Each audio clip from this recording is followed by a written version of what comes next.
Hi, everyone. Hello. Hello. Hello. Welcome to Arduino EDUvision live episode number 6. I'm Therese, and with me I have Melissa and Roxana, as usual. Hello.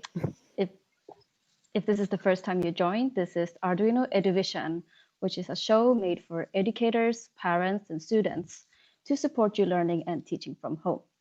So let us know where you're from, if you're a teacher or a student, who you teach, or maybe you're a parent, and what subject you're teaching. Have you used Arduino for? Let us know in the chat. Yep. And for those who haven't seen you before, maybe we can present ourselves. I'm Therese, and I work with educational support. I'm from Sweden, and with me I have Melissa. Hey. Hi. I'm Melissa. I'm from Finland.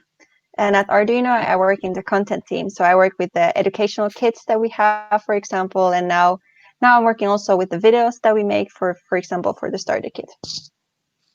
Hello, and I am Roxana. I'm from Mexico.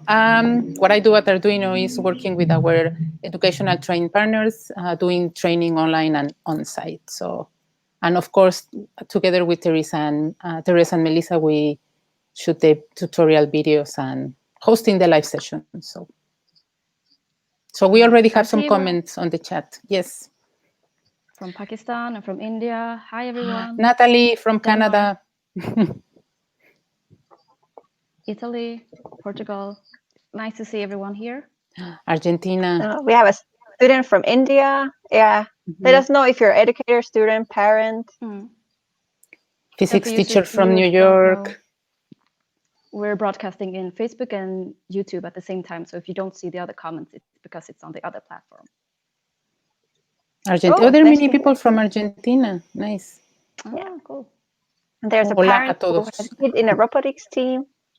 Mm-hmm. Oh, nice. Are they building their robots with using Arduino? That's cool. Let us know more. From the US, Hungary. Nice. The UK. Nice that so many people are joining already. And so cool. also, if you're not watching this episode live, you can also comment using the comment section below. And we can address your questions in the next episode. So nice that we have people from everywhere. Iraq, nice. Yeah. Brazil, cool.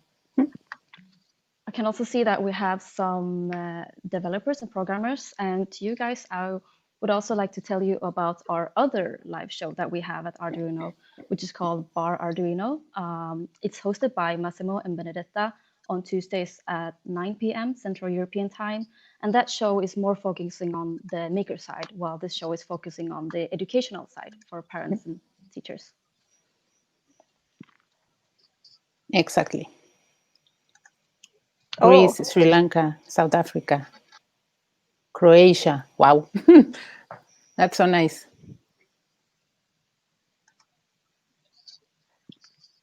Yeah. We can continue with Roxana, who will tell you about today's agenda. Of course. Thank you, Therese. So today, as you know, here at Arduino EDUvision, we like to invite some guests so they can share their experience with us, like the teaching and learning experience. So today, we are having two special guests, Danahy and Jeremy Kanovsky. They both are from the Tufts University in Boston in the US. So they will share their experiences teaching and learning remotely. So it will be a super interesting chat. So any questions you may have, just feel free to write on the chat. And Therese, what else we're having after the interview? Well, after the interview, Melissa will present one of the projects from the student kit, which is the sports robot. And she will also talk about our new article describing how this kit can be a tool for collaborative use. Yes, I'm really looking forward to have the discussion with all of you people watching this, educators and parents, and how we can use Arduino to keep these theme subjects. As well, we want to also give you ideas and inspiration of what you can do with your students. So Therese is going to host a quiz at the end of the live, where you can test your knowledge of Arduino and learn new things. And like we've seen before, Teres, she's amazing when explaining things, and hopefully you can use some of her insights and with your students and kids, and maybe even create your own quizzes like we do with the Menti. Exactly. Lastly, we have a special announcement today, which is that we will have our last live session for this season on June 25th. But we will be back after the summer again. So we'll have 4 more episodes to host with guests, articles, video tutorials, and quizzes. And then we will have a short summer break, but we will be back. Don't be sad. Don't be sad. We will be back. And even though we don't have the live, we will still keep on publishing the tutorials. Yeah. Mm-hmm. So I can show you now what we have on the remote learning site. Yes. I can have a short recap. If this is the first time you're joining us, we have a site for the remote learning and teaching. It's arduino.cc/remote learning. And here you can find a contact form, for example, that you can leave questions if you want to ask about some of the kits that we have, if you want to ask what we have for remote learning, but also if you have some ideas or suggestions that you would like to see during these lives, or if something that you've been watching the starter kit tutorial videos, for example, and there's something missing or something that you really like that it was helpful for you, share it with us here using the contact form. You can find it here, get in touch, or at the bottom of the page. Mm-hmm. We have also some videos explaining, for example, the student kit, the starter kit, and the fundamental certification. You can sign up for a live session, so you get a notification. I think it's a few days before and maybe an hour before, so you don't miss it, and you have the chance to take part in the discussion live. You can, of course, always watch them afterwards, and you find the link from here too. We have now a new tutorial, like we mentioned, for the starter kit, so Project 8. The digital art class, where I explain how you can create your own timer using just few components. You need LEDs and you need a tilt sensor. It works pretty much the same as a normal art class, where you have to turn and the time starts running. So now you just turn your breadboard with the tilt sensor and the time starts running. And you can use this, for example, with for time management. So it's a kind of fun project. We have 2 new articles here. There's an expert interview. So Ethan, who is our guest today, there's an interview, how to teach programming electronics remotely. But also we have an article about how middle school STEAM teachers can collaborate with teachers of other subjects. And I'm going to talk about this article later in this episode, and I'm going to show you one of the projects from Student Kit that is also related to this article. And in there at the bottom, we have the social media feed. So using the hashtag Arduino at home on social media, for example, in Instagram, Twitter, Facebook, LinkedIn, what kind of social medias you use, you can use the hashtag, and we will get your projects. We love to see your projects. It's we always go through this, and it's really fun, and we get also inspired. Sometimes I try to build some of these projects myself too. And if you don't have a social media channel, you can use the contact form to share these. And I'm going to now show you one of the projects that we have on the Arduino's Instagram. Let me check. Tell me if you can hear the sound. No. No? Okay. But if you want to check out this video, I can try it again. Yeah. Let's see. Let's see now. In my pocket, it's entirely based off of a 9-volt battery right here, and I can make it smile. That's cool. That's really nice. This is a bit more advanced, of course, but all kinds of projects are welcome. Yep. Okay, that was for the remote learning side. I think it's your turn, Roxana. So. Yes. So thank you for that. And as we mentioned earlier, we have 2 special guests from Tufts University. Exactly. So let's bring Ethan and Jeremy. Hello, guys. Hello. How are you? Nice to see you, and so much for joining us today. Great, yeah. Thanks for having us, and also big shout out to your whole team for putting on these events. I know just from talking with parents and teachers, they're just so hungry for information and ideas and suggestions, and so it's great that you guys are putting on these, just adding to the resources that are out there. So thanks for doing this.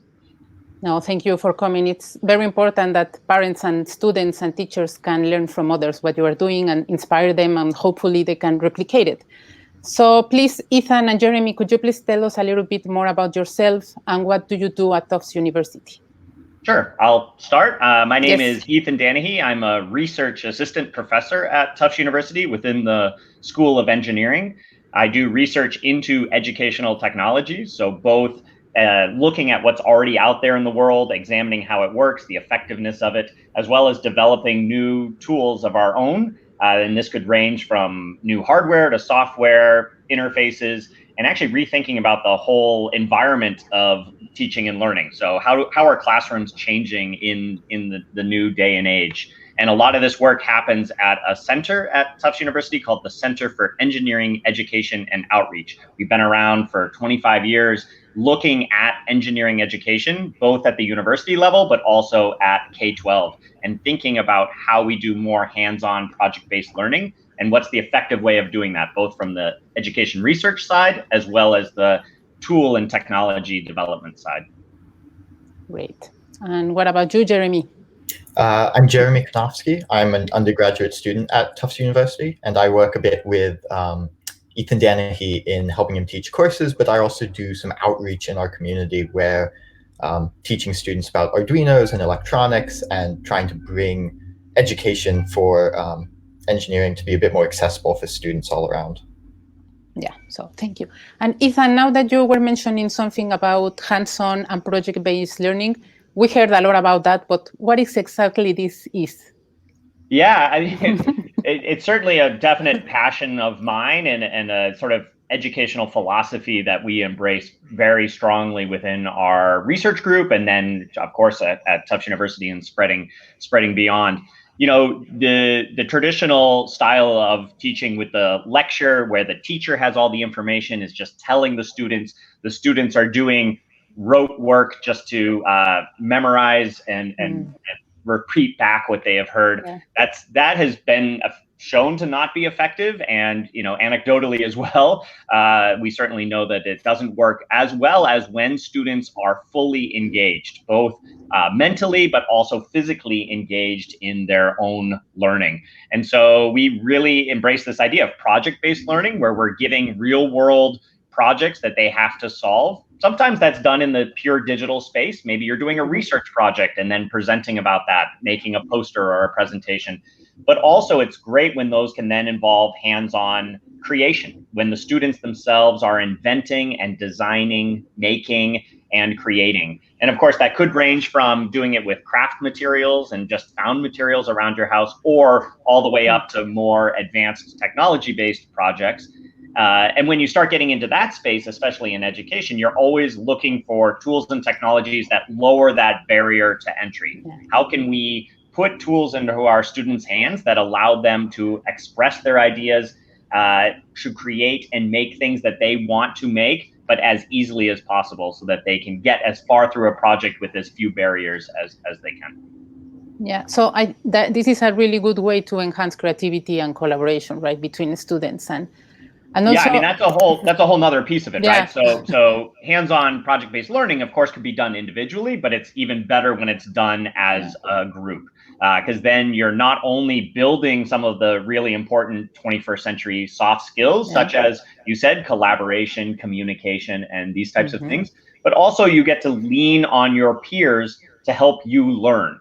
One of the phrases that I like to use within our research is this idea of co-construction of new knowledge. So instead of just receiving knowledge again from an instructor and then reinforcing it through application, how are you actually coming up with those new ideas, that information yourself? And how are you learning from each other? So we come into a room, I have a little bit of information, you have a little bit of information. Yes, we're sharing that information, but true collaboration is then actually building new knowledge by combining our ideas together. And I think what we see through hands-on projects and especially through projects using electronics and Arduino and these types of platforms is that students leaning on other students in order to create, in order to invent new things.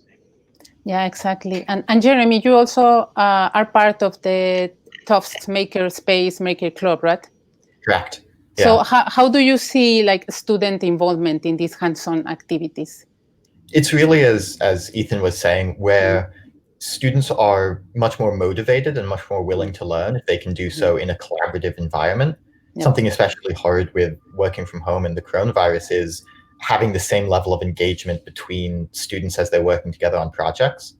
And so something that we try and do is get students to share as much of their information as they can, especially as Ethan was saying, where if some people have some knowledge and some people have something else, how can you put that together and learn from each other instead of simply trying to learn from the internet or other remote tools? Yeah. And now that you're talking about the COVID-19, and also Ethan was talking about this part of communicating and building knowledge between everyone, how can this, or how this have changed the way you teach, like remotely? How your students are taking this part of learning remotely? Yeah, I mean, even in person, these are difficult things to do, right? So, you know, at the university level, we teach 18, 19-year-olds. At K-12, you have even younger students who aren't maybe mature enough or even have the skills for those effective collaboration and communication types of things. So in our in-person classes, we use exercises to help build those skills, to learn how to communicate and to talk, to be inclusive and equitable around different people's ideas. How do you make sure someone's not dominating the conversation, but effectively sharing? All of that just becomes even more difficult when we move online. So clearly using a lot of the teleconferencing technologies, Zoom, WebEx, Skype, Hangouts, all of these things have been a huge crutch in this time, because it allows you to see multiple people at once, to have those conversations, to be able to interact. But still, there's a difficulty of bandwidth, right? In terms of who's speaking, how do you interrupt, how do you raise your hand, how do you, even just making eye contact can be difficult when everyone's screen is this big.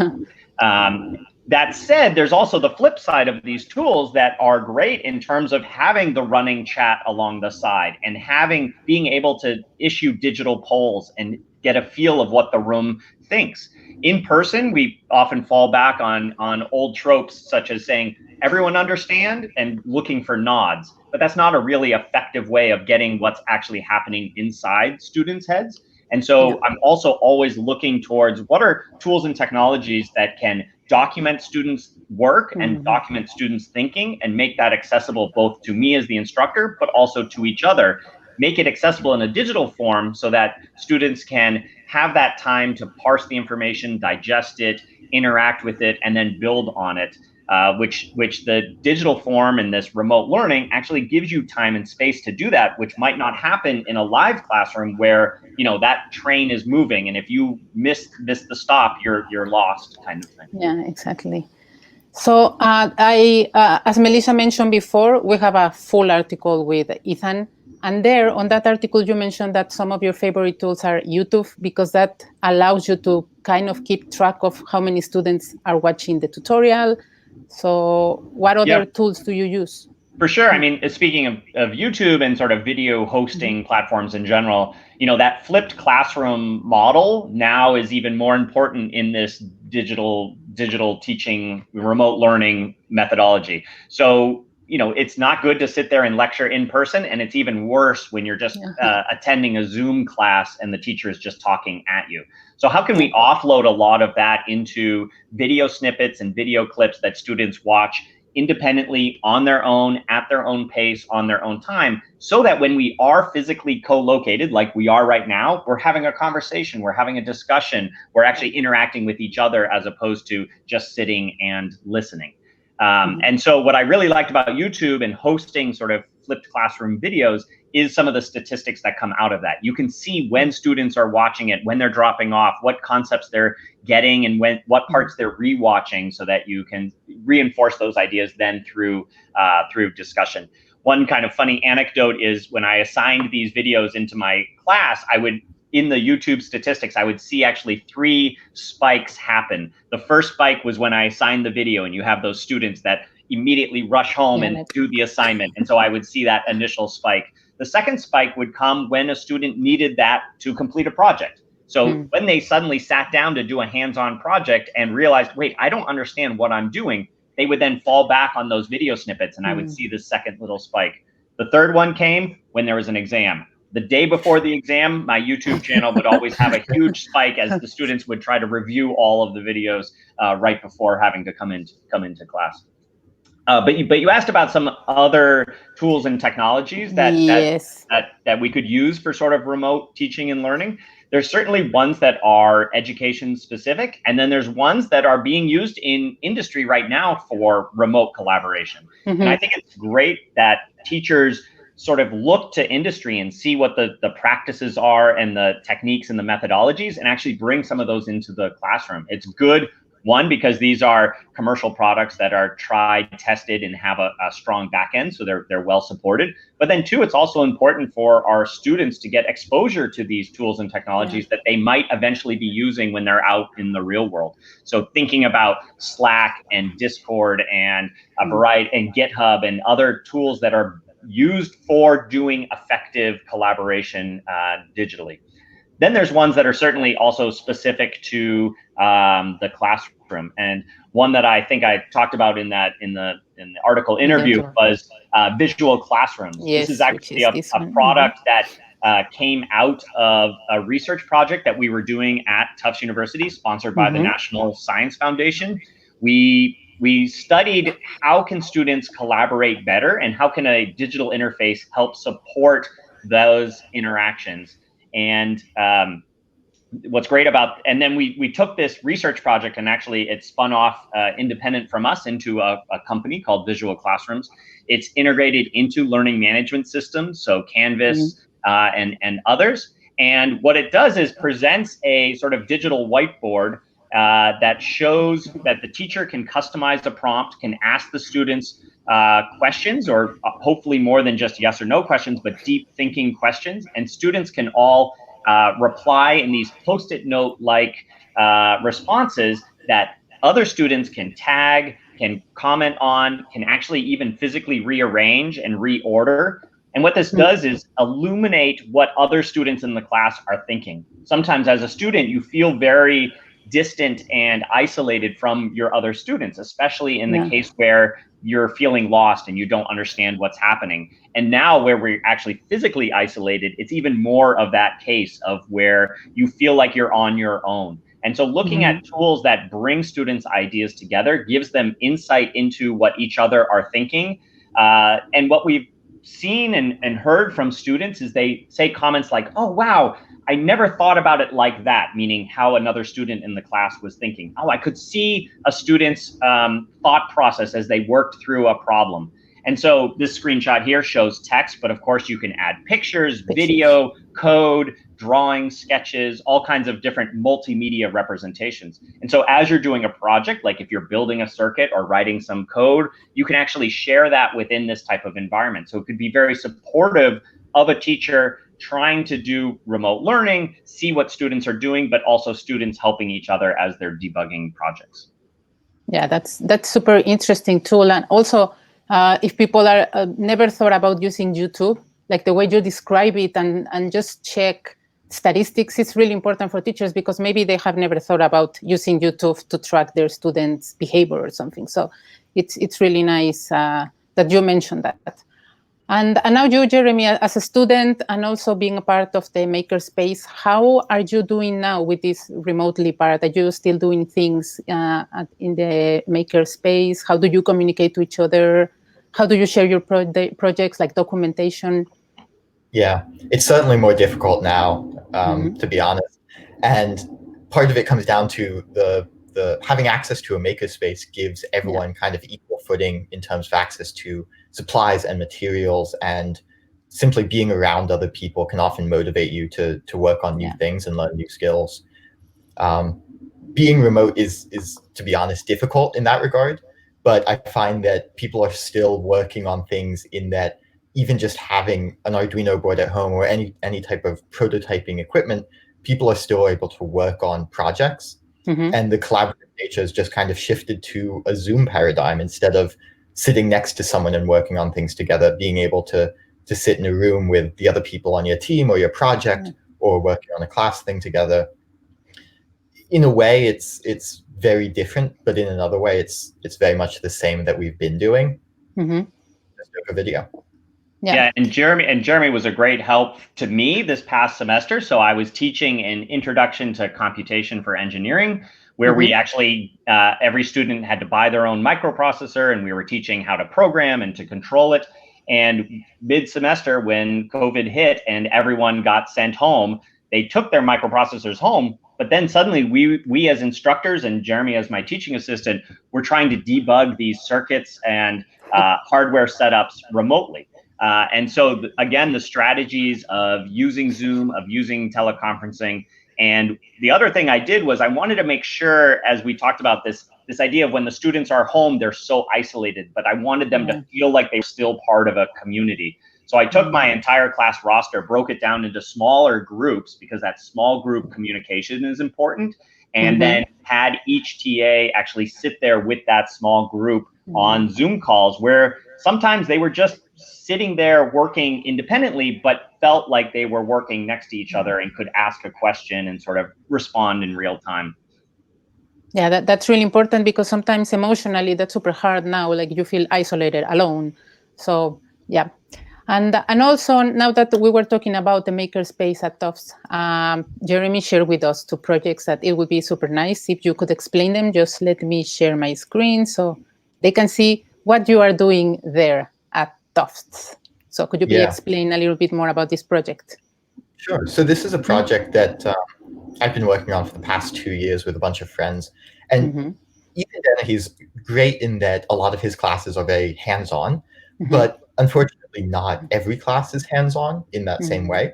And so what we as students quickly realized was there were some aspects of our education that were not as hands-on as we'd like them to be.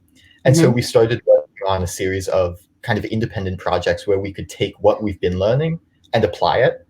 And it was nice because it was a little less structured than a classroom, but also we could, have real results to show for what we're doing. And so we founded a club, an aerospace-focused club at Tufts, where we've been building rockets and high-altitude weather balloons, and we're currently working on a CubeSat satellite.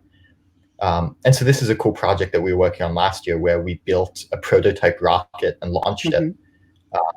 And so now we're working on a second version, and unfortunately, working from home has disrupted that slightly. But we've been working on kind of new ways of logging all the data and the telemetry of the rockets, and we've been prototyping quickly and using microprocessors and microcontrollers to kind of get some more data from the rockets. And so even though what we're doing is on a smaller scale, we're trying to replicate how the space industry works, of prototype quickly, try new things, see if they break, fix them when they do, and then question, like, what did we learn from all this thing?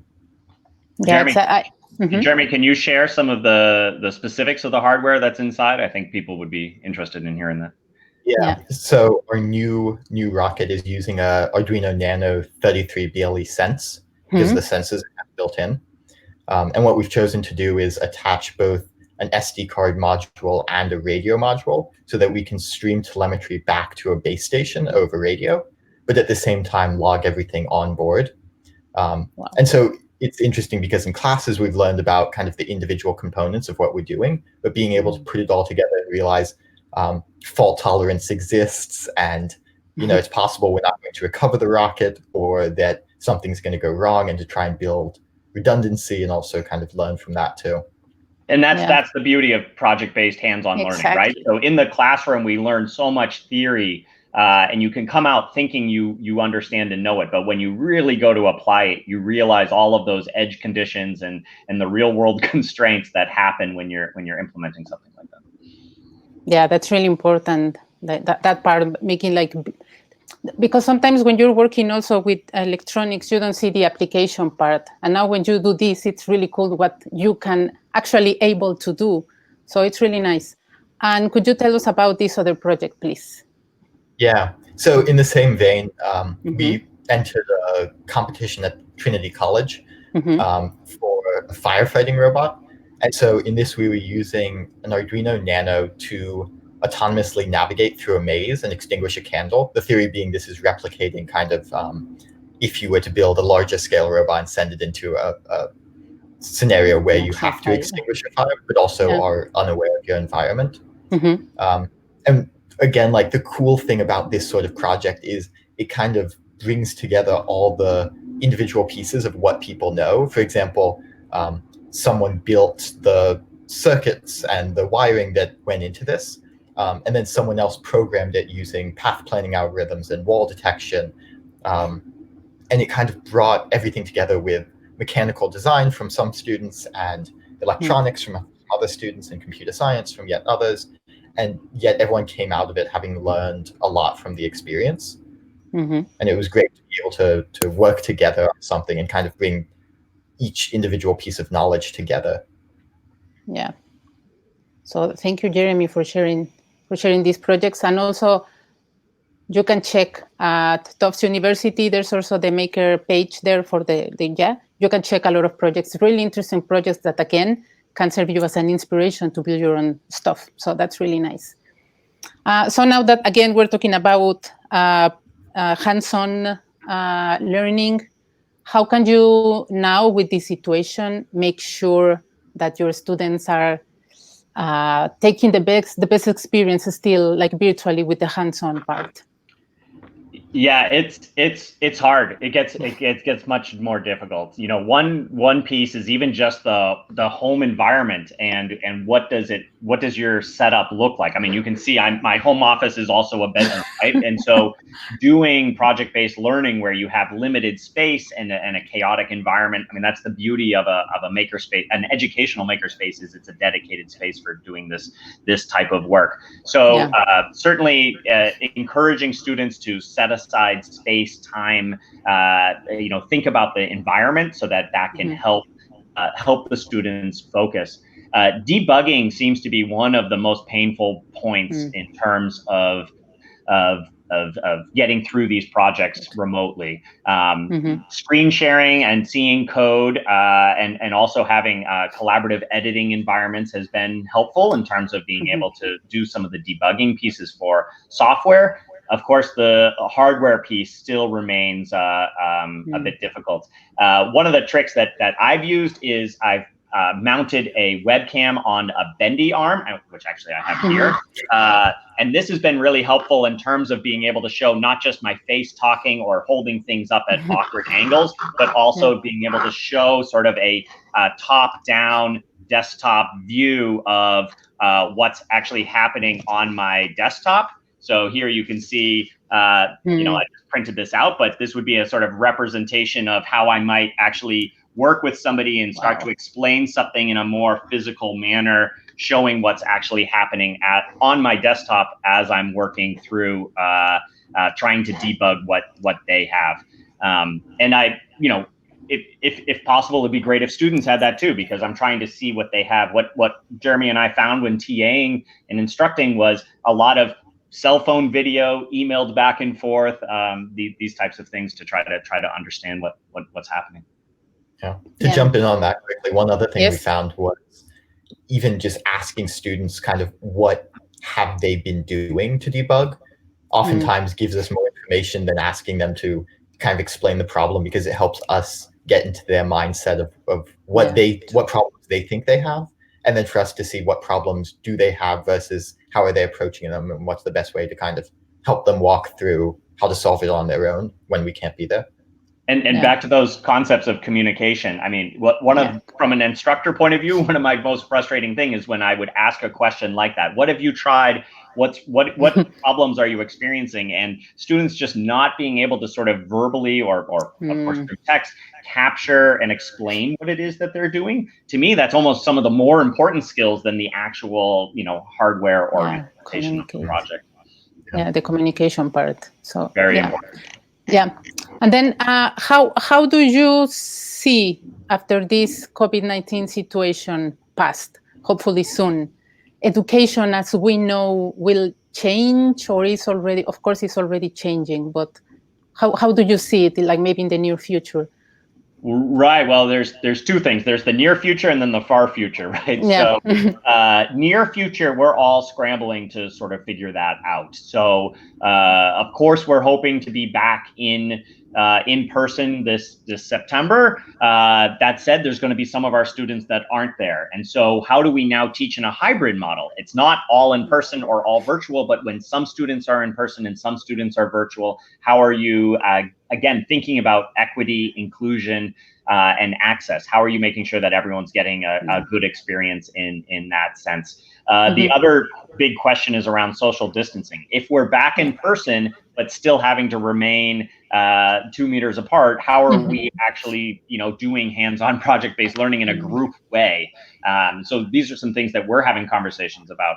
For the longer term, I think education has now been changed. This is a global event that is really highlighting a lot of disparities amongst populations and making us think about this, but also introducing us to new tools, technologies, and techniques that even when we're fully back in person, we're going to bring into our classroom. So again, a lot of these digital tools, documentation tools, right? So when we do these projects in person, we often do the project, show each other, and then it goes up on the shelf. Now that we have to actually document and communicate the work that we're doing to each other, I see that holding over, and actually that's going to help in terms of not just in person within my learning community of my classroom, but also cross-classroom collaboration and communication. So I think the number of sort of projects going public, the amount of details, tutorials, I mean, you guys are already supplying a lot of these types of things. I think across the industry, that's going to increase, which is going to be beneficial for everyone. Of course. So, and then, yes, of course, Jeremy. Yeah, just to add on to a point that Ethan made earlier was inclusivity and equal footing for all students. And so something for the short term that a lot of classes, and I certainly know a lot of clubs at Tufts are considering, is how can we continue to do the work that we're doing when not everyone has access to the same resources. And so everything from putting together kind of containers of a bunch of common hardware, does that get mailed out? Does each student have to buy their own equipment? How do we kind of standardize things and still teach to the same level when everyone might have slightly different resources? Exactly. So many things to consider and to think about, but hopefully we're on our way to do that. And the last questions that I want, not question, but any tips that you can give to students and parents and teachers out there? Piece of advice. Yeah, I mean, again, it's the same advice I would give in person. It's just sort of turned up to 11 now that we're in this virtual environment, and that's perseverance, right? The sort of ideas of grit and sticking with it and, staying motivated. Those are hard things when you're doing the hard work of learning. And now they're even more difficult when you're remotely located. So ensuring that you're part of a learning community, that you're finding inspiration, that you're tapping into external resources and not feeling like you're struggling by yourself alone. And that's great if you have parents working with kids right there. There's a collaborative learning environment, even if it's just a small group, and tapping into what each other knows, right? Back to that idea of co-construction of new knowledge. It's not the parent teaching the student or the child teaching the parent. It's how are you in this together, and making sure that you're sticking together and working together is really important. Yeah, great. Jeremy, do you want to add something? A lot of what Ethan was saying, communication between people as we're kind of distance is so important to kind of helping maintain the semblance of normalcy, it's very easy to get kind of the separated mindset of thinking, as soon as I turn off the webcam, I'm kind of alone in my office or my room or my home or whatever. And the more interaction you can maintain with other people and the more collaboration you can maintain, I think the better learning experience it is for everyone involved. Yeah, true. So thank you so much, guys, for your time. It was super interesting. And if anyone have like some questions for Ethan and for Jeremy, you can ask. And also make sure to check the complete article we have at the remote learning site. It's super interesting. Ethan gave a lot of interesting insights about remote teaching and learning. So make sure to check that out. Awesome. Thank you so much for having us and giving us this opportunity to share our thoughts and ideas and really. Yeah, here actually, yes, this question from Ken. Mm-hmm. He's asking about like the Zoom environment and breakout rooms.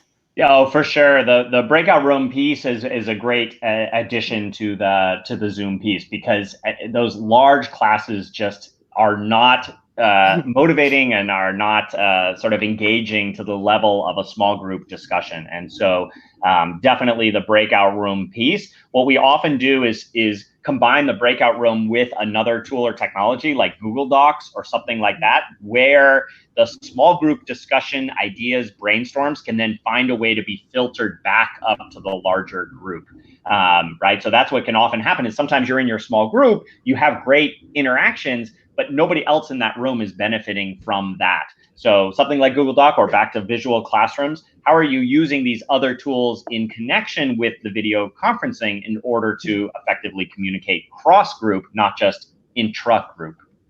Yeah, exactly. Okay, so I think, in this, can you see the question there?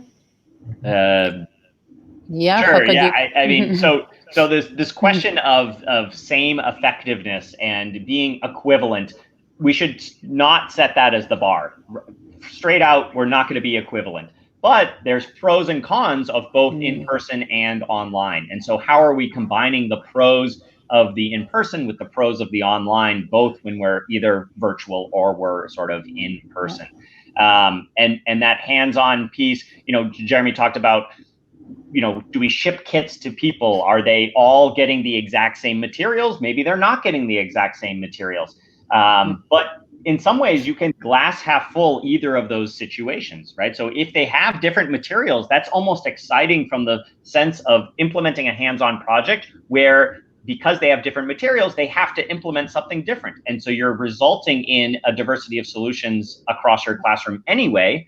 Again, these diversity of solutions, document that, share that, and then students can learn from each other and what each other have done, right? So what I don't want, my fear would be you ship everyone the same kit and you give the exact same assignment and everyone follows the tutorial step by step and produces the exact same thing. One, there's not a lot of student creativity, innovation, thinking, and second, there's no opportunity then for the students to learn from each other, because your circuit looks exactly like my circuit.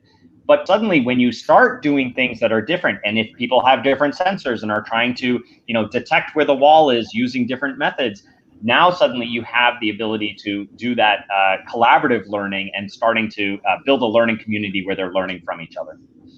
Yeah, exactly. Okay, then, so thank you again, Jeremy and Ethan, for your time. It was really good to have you here. Thank you for your time, and hopefully we'll see you soon after summer. Perfect. Sounds good. Thank you very much. Thank you, guys.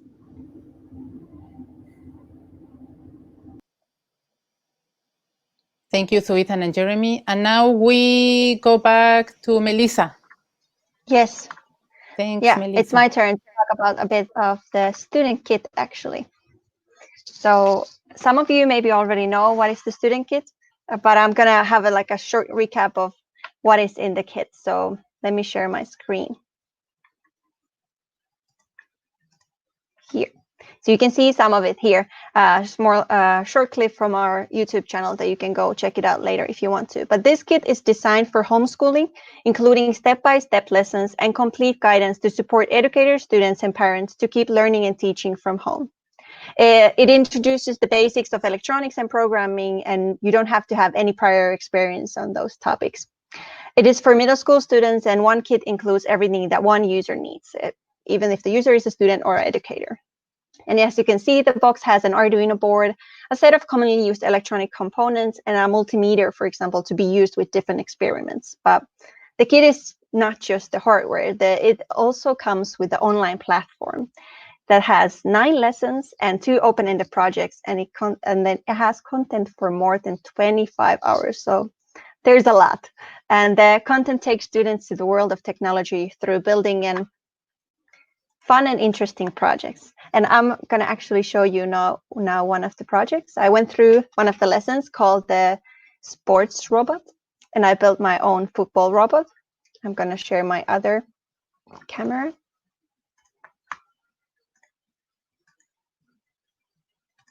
Here you can see my cardboard robot.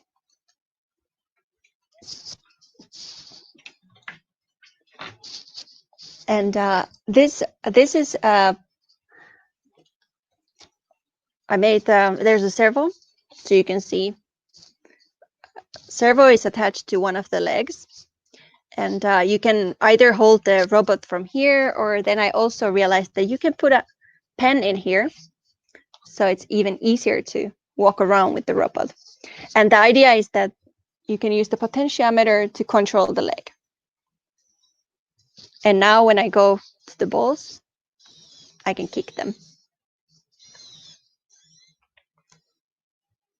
It's a simple project that uses a servo motor and a potentiometer. Here. I'm going back to the other camera.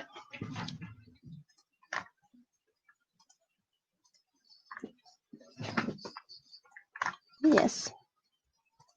And I'm going to show you a bit of the online platform and explain a bit of this project more. So here you can see the platform. So going through this lesson, students will learn about capacitors, servo motors. They will learn about magnetic fields. They will also learn how to include libraries, for example, in their code, and how to use a map function. Each of the lessons, they have an invention spotlight. Here you can see, and where students are being introduced to important inventions from our history. And in this lesson, students are going to learn about electric motors and about an inventor couple called the Davenports, who created the world's first working DC motor. To create the robot that you just saw that I created, I followed the wiring diagrams. There's a step-by-step guidance how to wire everything correctly. I also checked the example code and how is that built, and I created my own sketch and uploaded it to the Arduino board. There's instructions how to build the cardboard leg for your robot. But the nice thing is that it only tells you kind of like how to attach the servo motor to the leg or to the cardboard piece. But then you have the freedom to create whatever kind of robot you want. And it can be also a different kind of robot. It doesn't have to be a football robot. It can be also some kind of robot that can throw a ball like a basketball, or a golfer, for example. So you have the option to create what you want. And it's also a nice way that you can actually make a whole new class, or as like a separate class inside of this lesson. So together, for example, with an arts teacher in your school, you can have a class together, and you learn about new techniques or different materials they can use to build the robots. So you can combine this class together with an art teacher. And that's also what I wanted to talk about. So it's going to show it to you. So here on our remote learning site, there were already some questions about how you can find the articles that we've been mentioning here. So here you can find on the arduino.cc/remote learning, there's a homeschooling guides and articles. And now there's this new article about how my middle school STEAM teachers can collaborate with teachers of other subjects. And this article we have here, it talks about how to combine history and STEAM classes using Arduino. And if we want to provide our students with a true STEAM experience, it is important to promote collaboration between different subject areas. And then in this article, we give you an example and 7 different steps that you can follow to create this between to co-host a class together with a history educator and a STEAM educator. And when you follow these steps, you learn how to integrate Arduino to your class. And I would actually like to know if there's a people watching this show, watching this live episode now, what subject are you teaching? Are you using Arduino in your class? Are you already teaching some other subject than, for example, technology or programming using Arduino? Are you using Arduino in an arts class, like I suggested with the robot? Or is there some subject that you're teaching and you would like to actually have Arduino there, or some kind of technology part of that class? Because here we give an example. In this article, we've given an example how you can combine history and Arduino, or a history and a technology class. But there's other options too. For example, you can combine biology and Arduino. And we're planning to create more articles or examples, and we would like to hear now, is there some such subject that you would like to teach with Arduino? I'm waiting for the comments. So if you're on Facebook or YouTube, please share. And if you're watching this afterwards, you can still comment below. There's the comment section where you can add what subject you're teaching. I don't know. Okay. Well, we can collect the subjects later on. In the beginning of this stream, there were a lot of teachers sharing what they were teaching. I think we had technology and programming.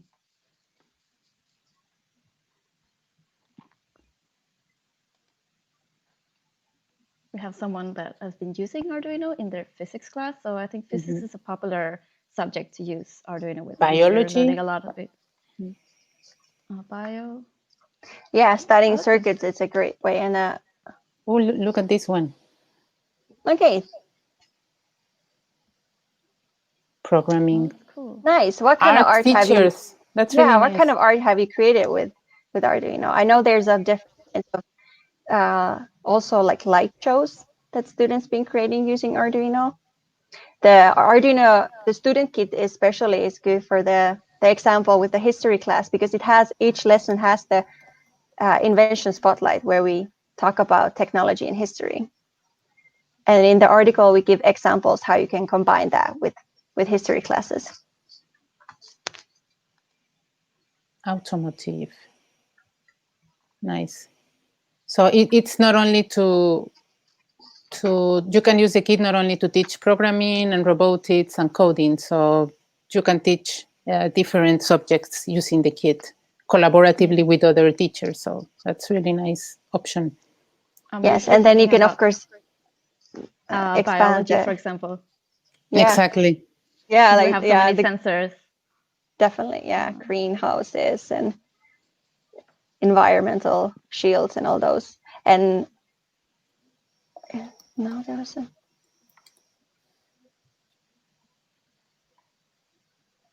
Yeah, and Melissa was sharing that, well, on the remote learning side, this article about how you can collaborate with other teachers to learn or to teach other subjects, not necessarily, again, just robotics and programming. So while your students can still learning that, programming and coding, they can also learn other different subjects. So that's really nice option that you can also do that.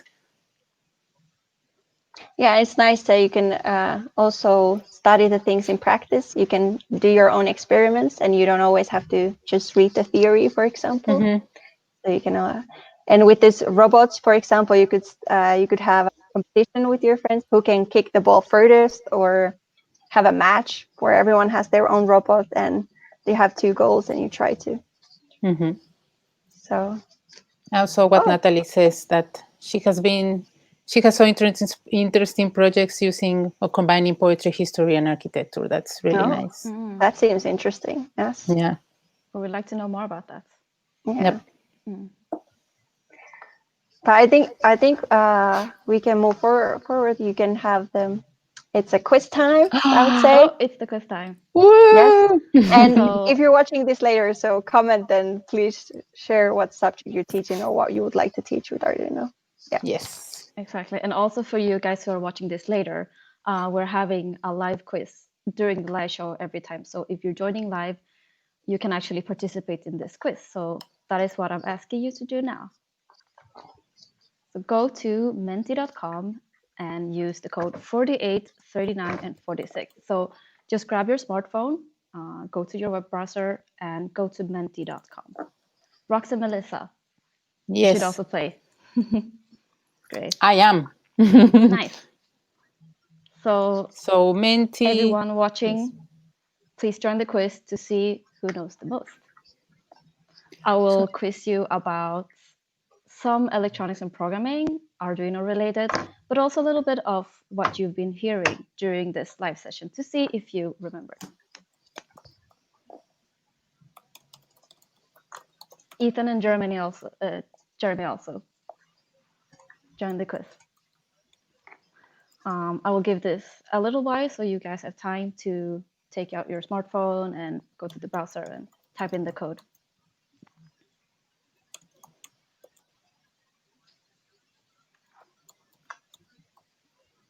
There's a comment from After School Brilliance. It could be a good idea to start a database of teachers who are looking to collaborate. I would suggest to Yes. use Arduino Forum. We have Yeah. there now own section for remote learning. That's true. Exactly. So I can also tell you regarding this quiz that this is also a great way for you guys as teachers or parents to quiz your students remotely. I'm using Menti, but there are plenty of different platforms for this remote and online quizzing. There is Kahoot and plenty of others. Yeah. So after they're completed either the STAR kit or the student kit or any other subject that you're teaching, you can use these online quizzing tools. So let's try it out here. Yes. So last week I had a quiz and I remember it being quite tricky. So I would like to start a bit easier this time so you all feel like you got a chance. As you see, this is the student kit that we've been talking a lot about for the past 3 or 4 episodes. So let's see if you remember anything from the student kit.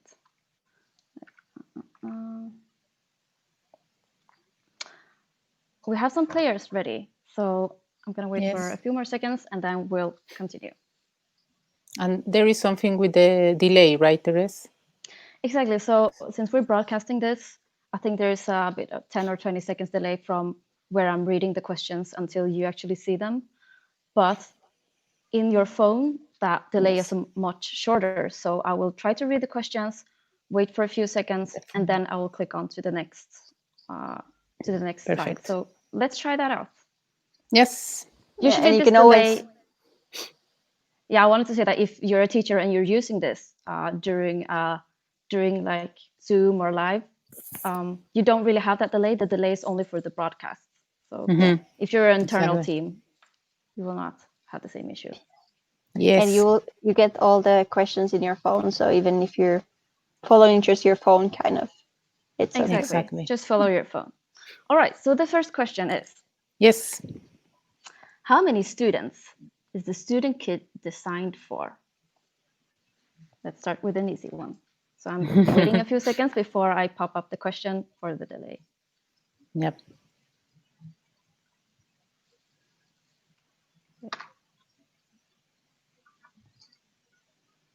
And you need to answer fast.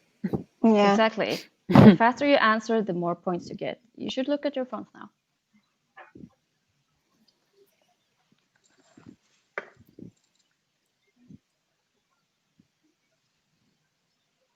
That was easy.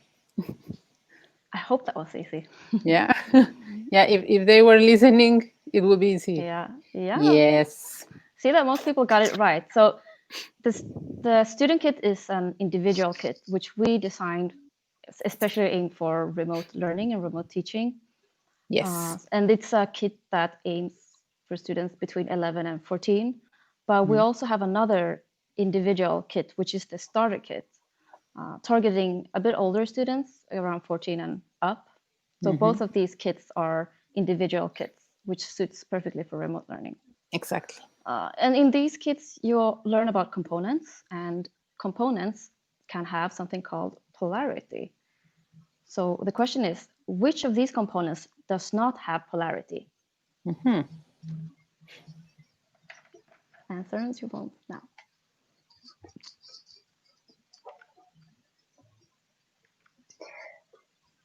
Polarity. Yeah, you're connecting capacitor, for example, with the servo motor.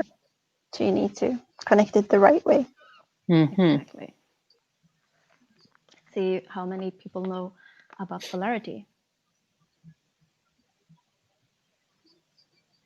Dun, dun, dun. If you watched our latest video for You starter will kit, know. you know this.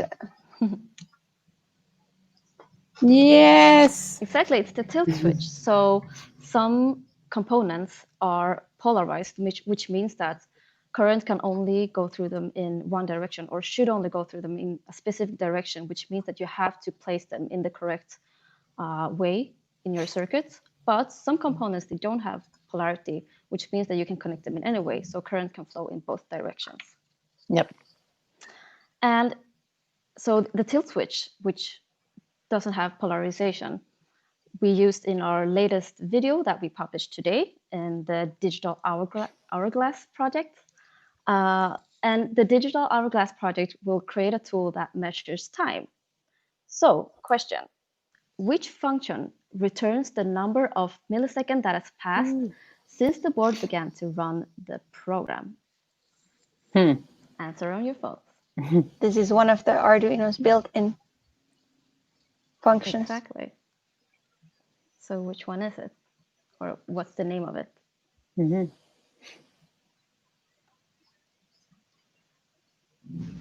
Okay. So I guess our tip is that you should watch the starter kit video always before joining the live. You're seeing a pattern, Melissa. Do I get a point for that? Unfortunately not in my quiz. Oh, this one is tricky.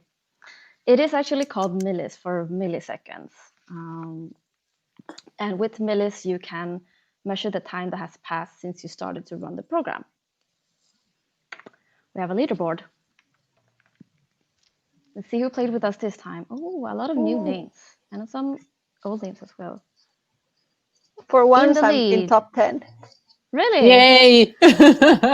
Hypnotoad is the fastest at the moment with God. 2,666 points, followed by Millie and Pixel Cat. And I can see you there too, Melissa.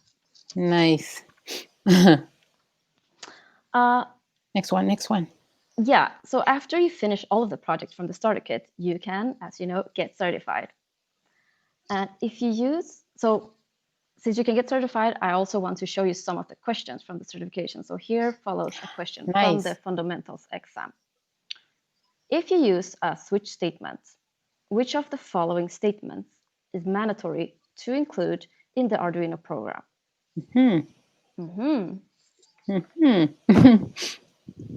Interesting. If you've taken this quiz, you should know. If you've taken the fundamentals exam. Exactly. Maybe. There are actually many questions and we mix them, I think. So you might not have the same questions. Yeah, exactly. Yeah, it's not always the same. No, set it's of always questions. changing. Yes. There are hundreds of different questions. Let's see how many of you know this one.